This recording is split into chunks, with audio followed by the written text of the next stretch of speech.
नमस्कार विद्यार्थी मित्र, मी प्राध्यापक गजानन जाधव फ्रॉम श्री शिवाजी कनिष्ठ महाविद्यालय पुसद.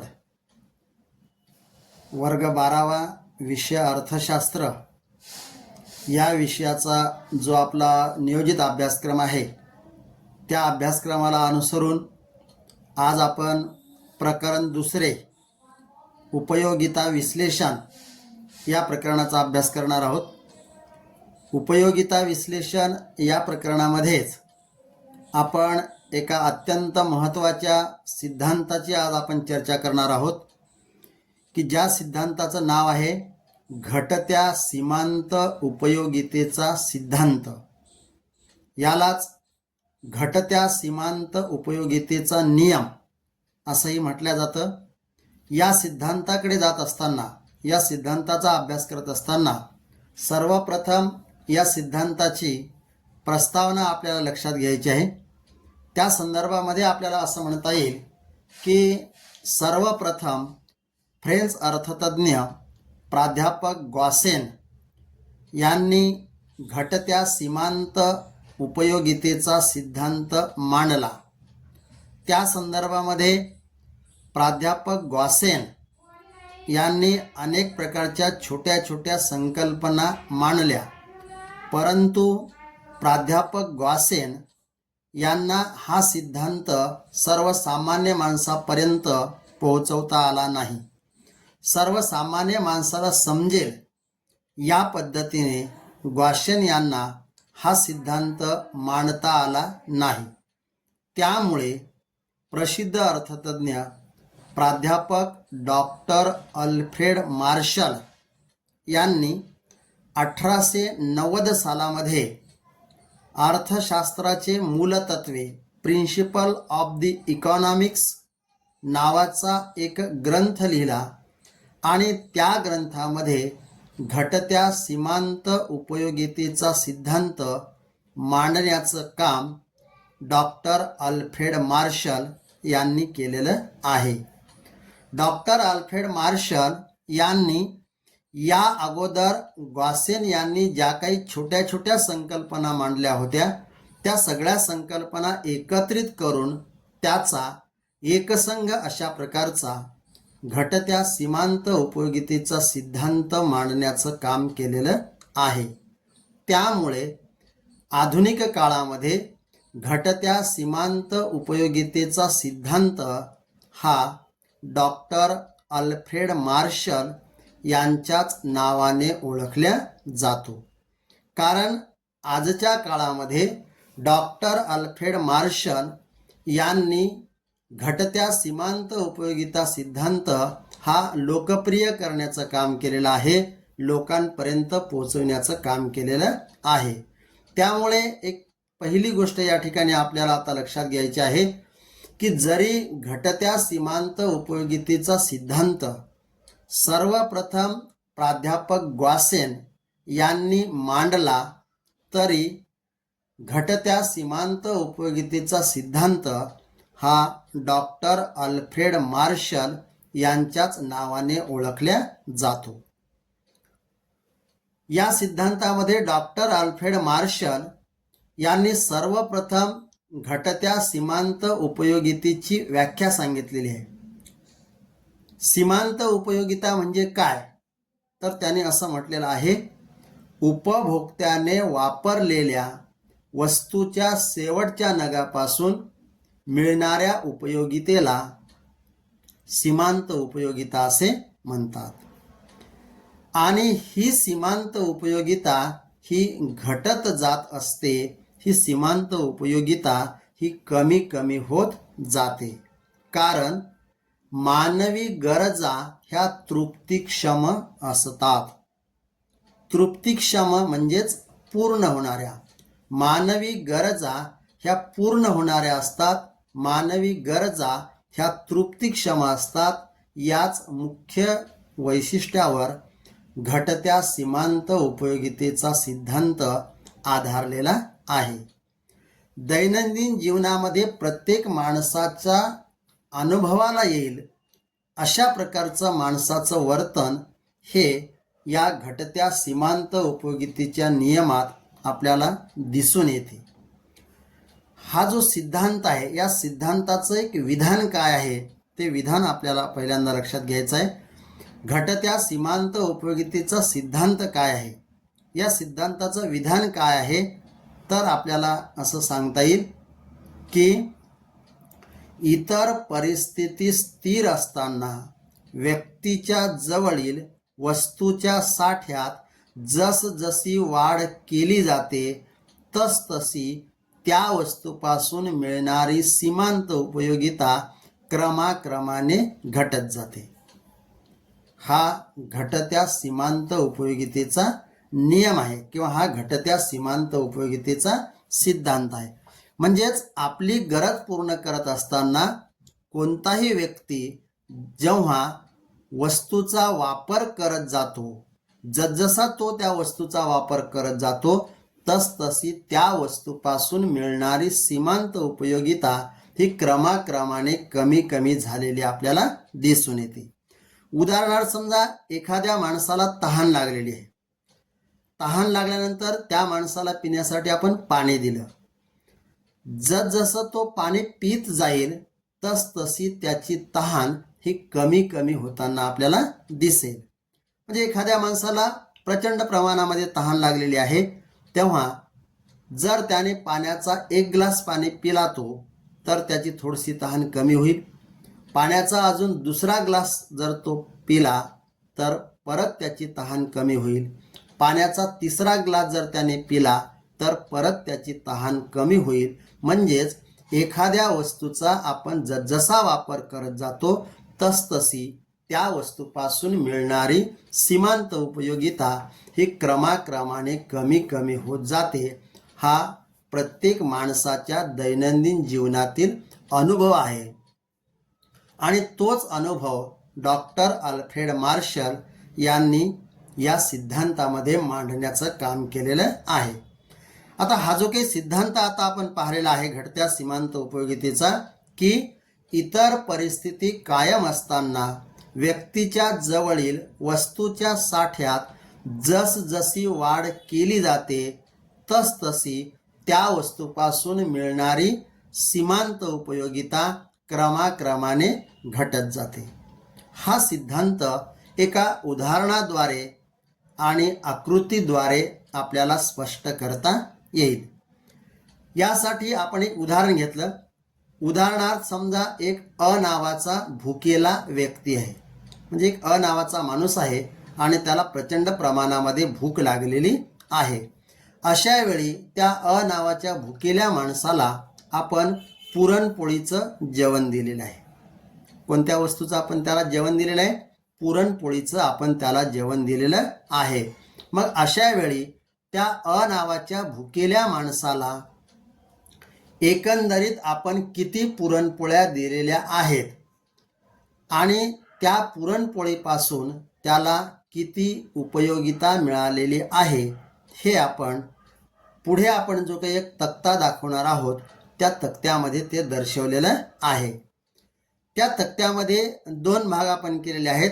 तक्त्याच्या पहिल्या भागामध्ये त्या भुकेल्या माणसाला दिल्या जाणाऱ्या पुरणपोळीचे नग दर्शवलेले आहेत. तर तक्त्याच्या दुसऱ्या बाजूला दुसऱ्या भागामध्ये त्या पुरणपोळीपासून मिळणारी सीमांत उपयोगिता दर्शवलेली आहे.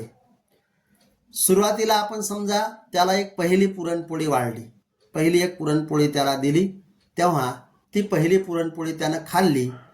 ती पहिली पुरणपोळी खाल्ल्याच्या नंतर त्याच्यापासून त्याला 10 मात्रा उपयोगिता मिळाली.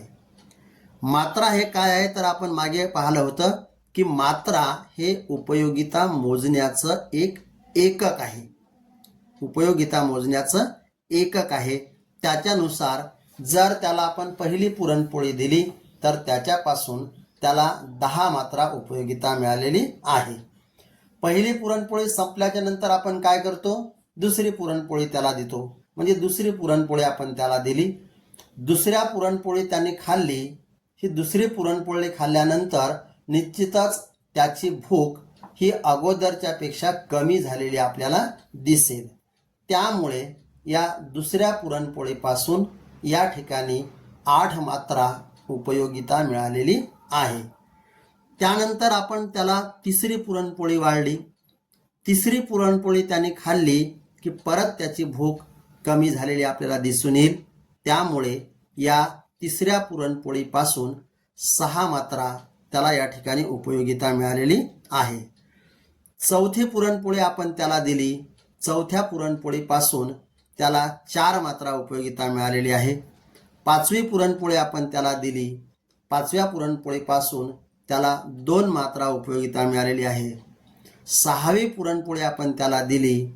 या सहाव्या पुरणपोळीपासून त्याला 0 मात्रा उपयोगिता मिळालेली आहे. म्हणजेच या ठिकाणी त्याला जी काही भूक लागली होती ती भूक काय झालेली आहे, पूर्ण झालेली आहे. त्याची गरज या ठिकाणी तृप्त झालेली आहे. परंतु आपण आग्रह केला, एखाद्या आवडीच्या माणसाने जर आपल्याला आग्रहच केला तर अजूनही आपण पोळी घेत असतो.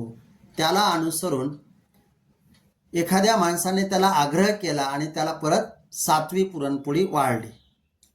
त्या माणसाच्या प्रेमापोटी, त्या माणसाच्या आग्रहापोटी त्याने ती 7वी पुरणपोळी खाण्याचा प्रयत्न केला. परंतु ती 7वी पुरणपोळी त्याला पचली नाही. तर त्याला जेवणावरून उठल्याबरोबर त्याला ओकारी झाली. म्हणजेच त्याच्या शरीरामधून ती पुरणपोळी बाहेर पडली. त्यामुळे या 7व्या पुरणपोळीपासून त्याला -2 मात्रा उपयोगिता मिळालेली आहे. म्हणजेच या तक्त्यामध्ये आपल्याला दिसते आहे की जोपर्यंत एक एक पोळी त्या भुकेल्या माणसाच्या शरीरामध्ये जाऊ लागली, पोटात जाऊ लागली, तेव्हा त्याला सकारात्मक स्वरूपाची उपयोगिता मिळालेली आहे. परंतु 7वी पुरणपोळी जेव्हा बाहेर आली तेव्हा मात्र ती उपयोगिता ही मायनस झालेली किंवा ऋण झालेली आपल्याला त्या ठिकाणी दिसते आहे. या तक्त्याकडे जर आपण पाहिलं तर आपल्याला असं दिसते आहे की त्या माणसाला दिल्या जाणाऱ्या पुरणपोळीच्या नगामध्ये आपण जसजशी वाढ करत गेलो, म्हणजे पहिल्यांदा त्याला आपण पहिली पुरणपोळी दिली, मग त्याला आपण दुसरी पुरणपोळी दिली, मग त्याला तिसरी पुरणपोळी दिली, चौथी, 5वी, 6वी, 7वी, म्हणजे त्याला दिल्या जाणाऱ्या पुरणपोळीमध्ये आपण काय करत गेलो, वाढ करत गेलेलो आहोत. त्याला दिलेल्या पुरणपोळीमध्ये आपण जसजशी वाढ केलेली आहे तशी तशी त्या पुरणपोळीपासून मिळणारी जी काही उपयोगिता आहे ती उपयोगिता घटत गेलेली आपल्याला दिसते आहे, कमी कमी होत गेलेली आपल्याला दिसते आहे. म्हणजे पहिल्यांदा 10 मात्रा उपयोगिता मिळाली, मग 8 मात्रा उपयोगिता मिळाली, 6 मात्रा उपयोगिता मिळाली, 4 मात्रा उपयोगिता मिळाली, 0 मात्रा उपयोगिता मिळाली आणि -2 मात्रा उपयोगिता मिळाली. म्हणजेच उपयोगिता ही क्रमाक्रमाने कमी कमी झालेली किंवा घटत गेलेली आपल्याला दिसून येते. या तक्त्यावरून आपण वर जो काही सिद्धांत आपण विचारात घेतलेला आहे तो सिद्धांत स्पष्ट होताना आपल्याला दिसते आहे. सिद्धांतामध्ये आपण काय म्हटलेलं आहे की इतर परिस्थिती स्थिर असताना व्यक्तीच्या जवळील वस्तूच्या साठ्यात जसजशी वाढ केली जाते तसतशी त्या वस्तूपासून मिळणारी सीमांत उपयोगिता क्रमाक्रमाने कमी कमी होत जाते. या तक्त्यामध्ये तुम्हाला या ठिकाणी दिसते आहे की नावाच्या भुकेल्या माणसाला दिलेल्या पुरणपोळीमध्ये आपण 1 2 3 4 5 6 7 म्हणजे जसजशी वाढ आपण केलेली आहे तशी तशी त्या पुरणपोळीपासून मिळणारी सीमांत उपयोगिता ही 10 8 6 4 2 0 -2 म्हणजे कमी कमी झालेली आपल्याला दिसून येते आहे. म्हणजे याच्यावरून आपण असं म्हटलेलं आहे की एखाद्या माणसाला एखाद्या वस्तू दिल्यानंतर तो त्या वस्तूचा जसा वापर करत जातो तसतशी त्या वस्तूपासून मिळणारी उपयोगिता ही घटत जात असते, कमी कमी होत जात असते. हेच घटत्या सीमांत उपयोगितेच्या नियमाचं विधान आहे. आज घटत्या सीमांत उपयोगितेचा नियम आहे. हा जो नियम आहे हा नियम आपल्याला एका आकृतीद्वारे सुद्धा आपल्याला स्पष्ट करता येतो. आकृती आपल्याला जो काही आपल्याकडे तक्ता आहे त्या तक्त्यावरून आपल्याला आकृती काढायची आहे. आकृती काढत असताना ही आकृती आपण कशी काढली पाहिजेत, तर आकृती काढताना सुरुवातीला आपण एक उभा अक्ष काढतो, त्याला आपण य अक्ष म्हटलं जातं, आणि क्षितिज समांतर खालचा जो काही अक्ष असतो त्याला क्ष अक्ष असं म्हटलं जातं. तक्त्यातल्या पहिल्या भागामध्ये जी गोष्ट आपण नमूद केलेली आहे किंवा दर्शवलेली आहे ती आपल्याला आकृतीमध्ये क्ष अक्षावर दर्शवायचं आहे. तर तक्त्यातली दुसरी बाजू ही आपल्याला य अक्षावर दर्शवायची आहे. म्हणजे या ठिकाणी तुम्हाला आकृती दिसते, तुम्ही ती आकृती पाहू शकता. त्या आकृतीमध्ये क्ष अक्षावर आपण पुरणपोळीचे नग दर्शवलेले आहेत, तर य अक्षावर आपण त्या पुरणपोळीपासून मिळणारी उपयोगिता दर्शवलेली आहे. आता आपल्याला तक्त्यामध्ये जे काही अंक आहेत त्याच्यानुसार आपल्याला बिंदू घ्यायचे आहेत, आपल्याला बिंदू या ठिकाणी मिळवायचे आहेत. तक्त्यामध्ये आपल्याला दिसते आहे की पहिल्या पुरणपोळीपासून 10 मात्रा उपयोगिता मिळालेली आहे, म्हणजेच आपल्याला या ठिकाणी ए नावाचा बिंदू मिळाला. त्याच्यानंतर दुसऱ्या पुरणपोळीपासून 8 मात्रा उपयोगिता मिळालेली आहे, तो आपल्याला ते दर्शवणारा बी बिंदू आपल्याला मिळाला. तिसऱ्या पुरणपोळीपासून 6 मात्रा उपयोगिता मिळालेली आहे, ते दर्शविणारा सी बिंदू आपल्याला या ठिकाणी मिळाला. चौथ्या पुरणपोळीपासून आपल्याला 2 मात्रा उपयोगिता मिळालेली आहे, ते दर्शवणारा आपल्याला डी नावाचा बिंदू या ठिकाणी मिळाला. पाचव्या पुरणपोळीपासून आपल्याला 2 मात्रा उपयोगिता मिळालेली आहे. 6व्या पुरणपोळीपासून आपल्याला 0 मात्रा उपयोगिता मिळालेली आहे आणि तो एफ नावाचा आपल्याला बिंदू मिळाला. आणि 7व्या पुरणपोळीपासून -2 मात्रा आपल्याला उपयोगिता मिळालेली आहे, तो जी नावाचा बिंदू या ठिकाणी आपल्याला मिळालेला आहे. म्हणजे त्या आकृतीमध्ये आपल्याला A B C D E F G अशा पद्धतीचे बिंदू आपल्याला मिळालेले आहेत. आणि या सगळ्या बिंदूंना जोडणारा आपण एक वक्र या ठिकाणी जर काढला तर ए पासून ते जी पर्यंत ए जी हा जो काही वक्र आपल्याला या ठिकाणी मिळालेला आहे त्या वक्राला घटत्या सीमांत उपयोगितेचा वक्र असे म्हणतात.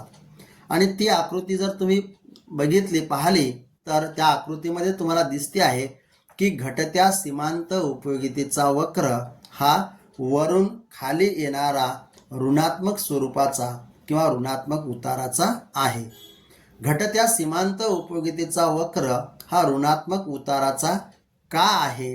कारण एखाद्या व्यक्तीने वस्तूचा जसजसा वापर केला असेल तसतशी त्या वस्तूपासून मिळणारी उपयोगिता ही घटत जात असते, कमी कमी होत जात असते. या उदाहरणामध्ये आपल्याला दिसते आहे की अ नावाच्या माणसाला आपण जसजशा पुरणपोळ्या दिलेल्या आहेत त्याला दिल्या गेलेल्या पुरणपोळीमध्ये आपण जसजशी वाढ केलेली आहे तशी तशी त्या पुरणपोळीपासून त्याला मिळणारी सीमांत उपयोगिता ही क्रमाक्रमाने कमी कमी झालेली आहे. आणि हेच आपल्याला A B C D E F G हे बिंदू आपल्याला दर्शवून देतात. याच्यावरून आपल्याला ते समजून येतं.